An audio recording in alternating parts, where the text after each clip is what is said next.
Hello everyone, welcome to maths up to infinity.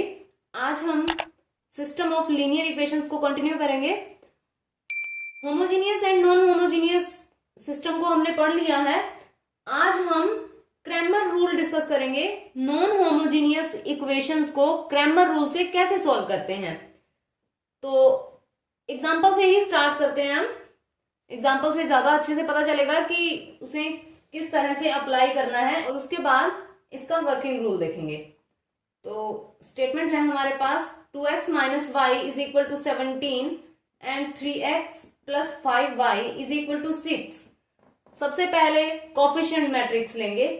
ये d से denote कर रहे हैं, तो ये बन जाएगा 2 माइनस 1 3 एंड 5। डिटर्मिनेंट देखेंगे। इसका डिटर्मिनेंट 10 प्लस 3 13 हो जाएगा, नॉट इक्वल टू 0। अब क्रैमर रूल में आगे मैट्रिक्स बनती हैं। ये D1 मैट्रिक्स, यहां फर्स्ट कॉलम को, ये जो हमारे पास B मैट्रिक्स होती है, ये 17 एंड 6, ये जो एलिमेंट है इनसे रिप्लेस कर दिया जाता है फर्स्ट कॉलम को। तो D1 मैट्रिक्स कैसे बनेगी, इसे रिप्लेस 17 एंड 6 से कर देंगे और second column as it is रहेगा, ये हो जाएगा। अब इसे एक्सपेंड करेंगे D1 और ये बन जाएगा हमारे पास 85 प्लस 6 91 एंड D2। यहां सेकेंड कॉलम को रिप्लेस किया जाएगा and first column as it is 2 3 और 17 एंड 6 यहां हो जाएगा। एंड D2 का डिटर्मिनेंट करेंगे और ये हो जाएगा 12 माइनस 51 एंड माइनस ऑफ 39। इसके बाद हम x एंड y की वैल्यूज फाइंड आउट करेंगे। तो x एंड y की वैल्यूज के लिए x की वैल्यू होती है d1 ओवर d। डिटर्मिनेंट जो हमने फाइंड आउट किया है, d1 है 91 ओवर 13, ये हो जाएगा 7। x की वैल्यू 7 हो गई and y is equal to हो जाएगा determinant of d2 over d, और ये बनेगा minus of 39 over 13 and minus of 3। ये हमारे पास सॉल्यूशन आ गए। तो इस तरह से क्रैमर रूल यूज किया जाता है। अब हम देख लेते हैं कि इसके और क्या कंडीशंस हैं। क्रैमर्स रूल,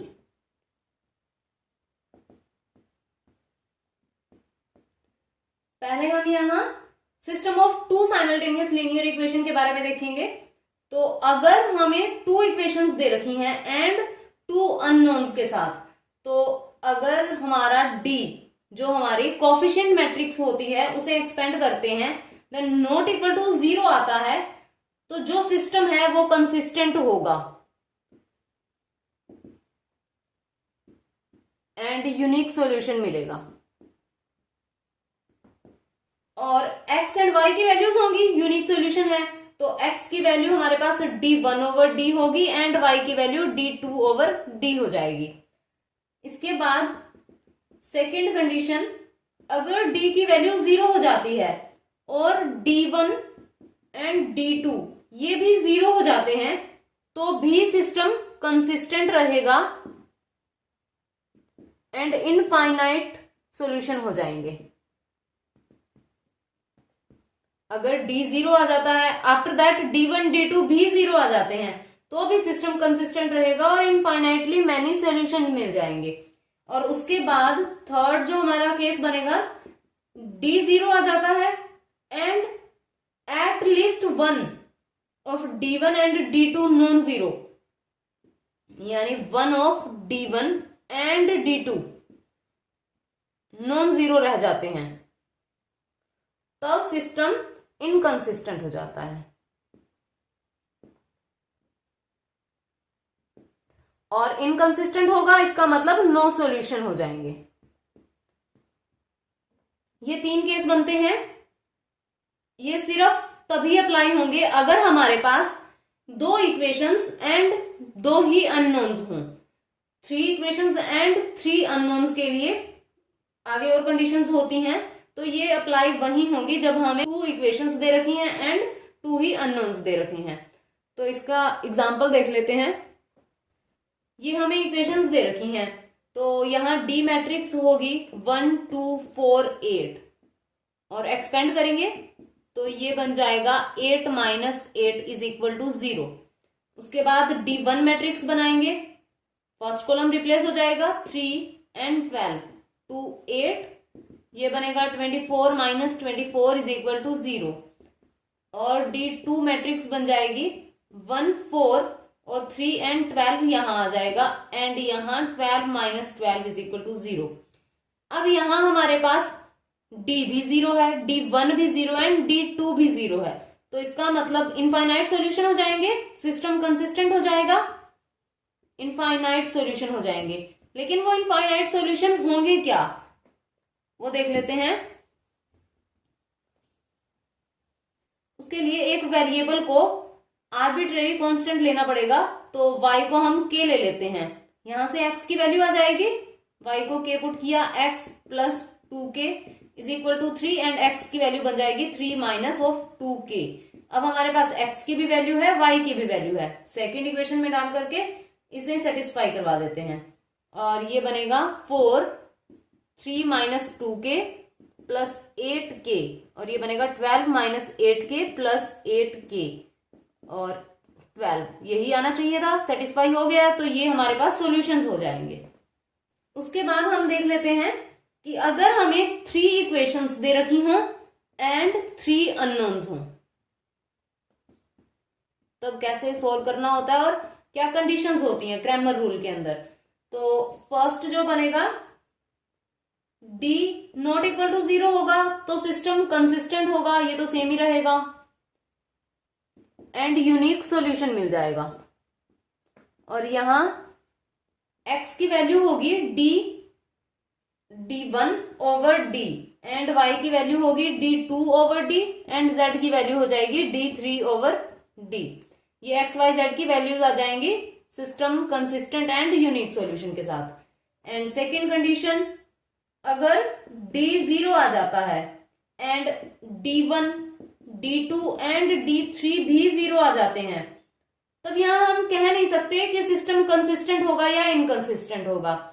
यहां कंसिस्टेंट भी हो सकता है और इनकंसिस्टेंट भी हो सकता है, चेक करना पड़ेगा।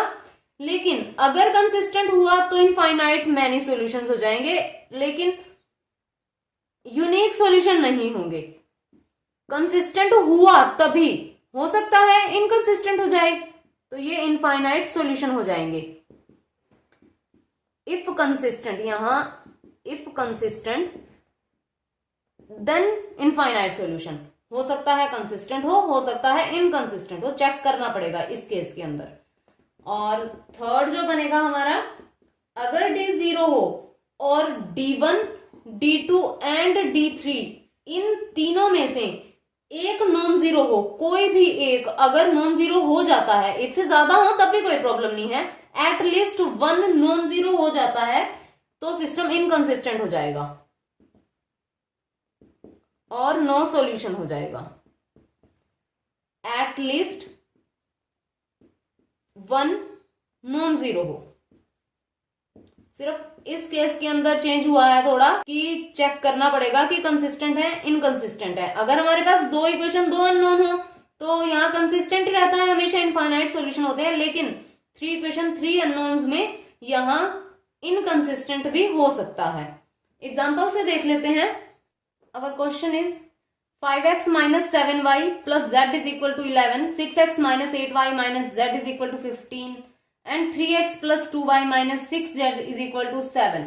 अब हम यहाँ क्रैमर रूल लगा करके देखेंगे कि ये सिस्टम कंसिस्टेंट है या इनकंसिस्टेंट है। तो यहाँ जो मैट्रिक्स बनेगी डी मैट्रिक्स, वो 5 minus 7 1, 6 minus 8 minus 1, 3 2 minus of 6 हो जाएगी।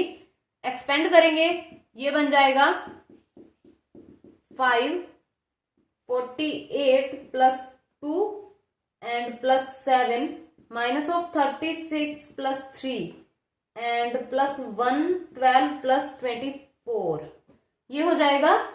और यहां से ये बनेगा 250 माइनस 231 प्लस 36 और ये बन जाएगा 55।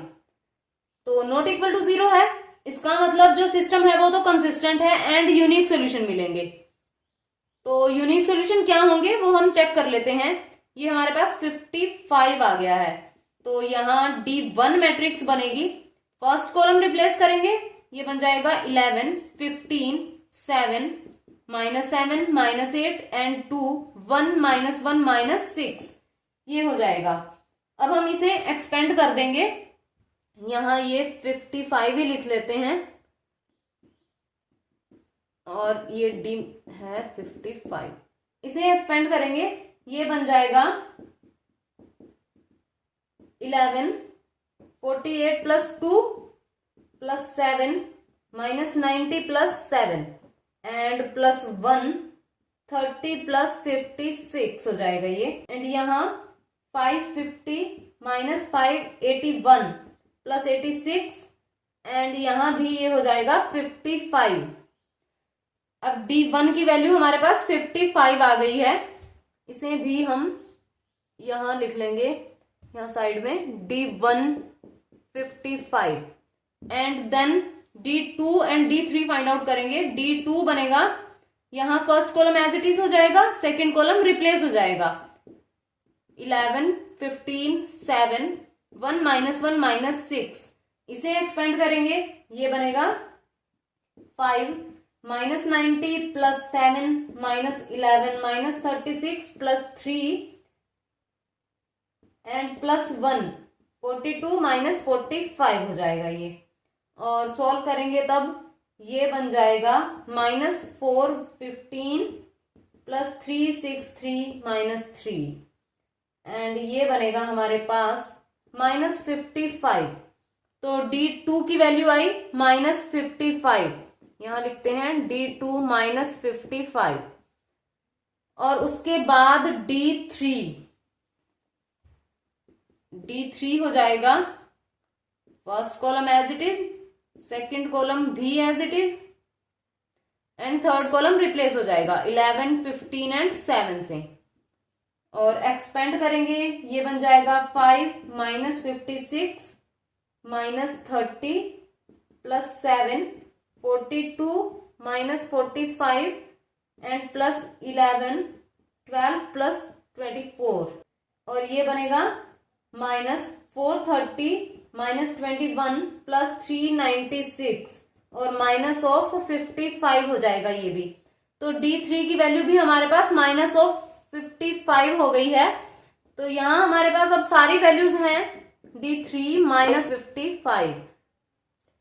अब हम यहाँ x, y एंड z की वैल्यूज ले लेंगे। वो क्या आती हैं? x होता है D1/D। D1 क्या है हमारे पास 55, तो यहाँ 55/55 हो जाएगा ये 1। एंड सिमिलरली y की वैल्यू होगी D2/D, -55/55, ये कैंसिल आउट होके -1 बन जाएगा। एंड z की वैल्यू बनेगी D3/D, -55/55 और कैंसिल आउट होकर के ये भी बन जाएगा -1। तो x, y, z की जो वैल्यू आई है वो है 1, -1 एंड -1। ये हमारे पास सॉल्यूशन आ चुके हैं। Next question is x - 3y + 5z = 4 and 2x - 6y + 10z = 11 and 3x - 9y + 15z = 12। यहाँ जो D मैट्रिक्स बनेगी वो 1 - 3 5 एंड 2 - 6 10 हो जाएगी एंड 3 - 9 एंड 15 हो जाएगी। सबसे पहले इसे एक्सपेंड करेंगे और एक्सपेंड करेंगे जब हम यहाँ, तो C2 को अगर डिवाइड कर देंगे -3 से, तो C1 एंड C2 ये दोनों आइडेंटिकल हो जाएंगे, तो डिटर्मिनेंट की जो वैल्यू बनेगी वो 0 हो जाएगी। तो इसे एक्सपेंड किया तो ये 0 हो जाएगा क्योंकि ये दोनों आइडेंटिकल हो रहे हैं। अब हमारे पास D1 आएगा, रिप्लेस कर देंगे फर्स्ट कॉलम, तो 4 11 12 -3 -6 -9 5 10 एंड 15। अब यहां जब R3 को डिवाइड करेंगे हम 3 से, तो यहां बनेगा 4, यहां -3, यहां 5, तो R1 एंड R3 ये दोनों आइडेंटिकल हो जाएंगी, तो D1 का डिटर्मिनेंट भी 0 आ जाएगा एंड D2 D3 भी देख लेते हैं कि वैल्यूज क्या आती हैं। D2 यहां सेकेंड कॉलम 1 2 3 4 11 12 5 10 एंड 15 ये हो जाएगा। और यहां जब हम R3 को ही डिवाइड करेंगे 3 से तो ये बनेगा 1 4 एंड 5। तो यहां भी R1 एंड R3 आइडेंटिकल हो रही हैं, तो डिटर्मिनेंट ऑफ D2 भी 0 हो जाएगा। एंड उसके बाद D3 देखेंगे, D3 बनेगा 1 2 3 -3 -6 -9 एंड इसे जब रिप्लेस करेंगे तो 4 11 एंड 12 हो जाएगा। और यहां जब हम 3 से डिवाइड करेंगे देन फिर से R1 एंड R3 आइडेंटिकल हो जाएंगी एंड D3 भी यहां 0 हो जाएगा। तो अगर D 0 हो और उसके बाद D1 D2 एंड D3 ये भी 0 हो जाए तो हम बता नहीं सकते कि ये कंसिस्टेंट है या फिर इनकंसिस्टेंट है, तो इसे फर्दर चेक करना पड़ेगा। उसके लिए हमें एक वेरिएबल लेना पड़ेगा, कोई भी ले लें x y z में से। z ले लेते हैं, z is equal to k ले लेते हैं, तो x minus 3y is equal to 4 minus 5k हो जाएगा एंड इसे 2x minus 6y is equal to 11 minus 10k हो जाएगा। यहां से x एंड y की वैल्यूज फाइंड आउट करनी है, तो x y की जब हम वैल्यूज फाइंड आउट करेंगे एलिमिनेशन मेथड लगा देते हैं, तो ये बनेगा हमारे पास 2x minus 6y is equal to 8 minus 10k and ये 2x minus 6y is equal to 11 minus 10k हो जाएगा। जब हम सब्ट्रैक्ट करेंगे तो दोनों कैंसिल आउट हो जाएंगे, हम यहाँ x एंड y की वैल्यूज ही नहीं फाइंड आउट कर सकते, तो इसका मतलब जो सिस्टम दिया है वो इनकंसिस्टेंट हो जाएगा एंड नो सॉल्यूशन बनेगा। इनकंसिस्टेंट है एंड नो सॉल्यूशन हो जाएगा। इस तरह से आगे चेक करके पता चल सकता है कि कंसिस्टेंट है या फिर इनकंसिस्टेंट है। यहां से अगर हम x एंड y के वैल्यूज फाइंड आउट कर सकते हैं और उसे इक्वेशन थर्ड में पुट करके और यहां ये सेटिस्फाई हो जाती है, देन वो इनफाइनाइट सॉल्यूशंस बन जाएंगे। क्वेश्चन देख लेते हैं उसका भी। यहाँ D जो मैट्रिक्स बनेगी वो 1 1 1 हो जाएगी, 1 2 3 1 3 एंड 5 हो जाएगी। एक्सपेंड कर देंगे, एक्सपेंड करेंगे तो ये डिटर्मिनेंट 0 हो जाएगा। इसके बाद D1 D2 and D3, D1 भी 0 आएगा एंड D2 भी 0 आएगा एंड D3 भी 0 आ जाएगा। फाइंड आउट करके देख लेना, ये सभी 0 बनेंगे। अब कंसिस्टेंट है या फिर इनकंसिस्टेंट है वो हमें देखना है अभी। तो कोई एक हम आर्बिट्रेरी कांस्टेंट ले लेंगे, z को ही k लेते हैं, तो ये बनेगा x plus y is equal to 1 minus k, और equation second x plus 2y is equal to 4 minus 3k। Eliminate करेंगे तो ये बनेगा माइनस माइनस, यहाँ भी माइनस, यहाँ प्लस हो जाएगा, तो x cancel out, minus of y is equal to ये बनेगा minus of 3 and plus 2k। y की वैल्यू आ जाएगी 3 माइनस ऑफ 2k, तो ये y की वैल्यू एंड ये z की वैल्यू। x की वैल्यू भी फाइंड आउट करनी है, तो इक्वेशन फर्स्ट से देख लेते हैं। x plus 3 minus of 2k, यहां वैल्यू रख रहे हैं, is equal to 1 minus k हो जाएगा, तो x बनेगा 1 minus k minus 3 plus 2k। x is equal to minus of 2 plus k, ये हमारे पास x की वैल्यू आ जाएगी।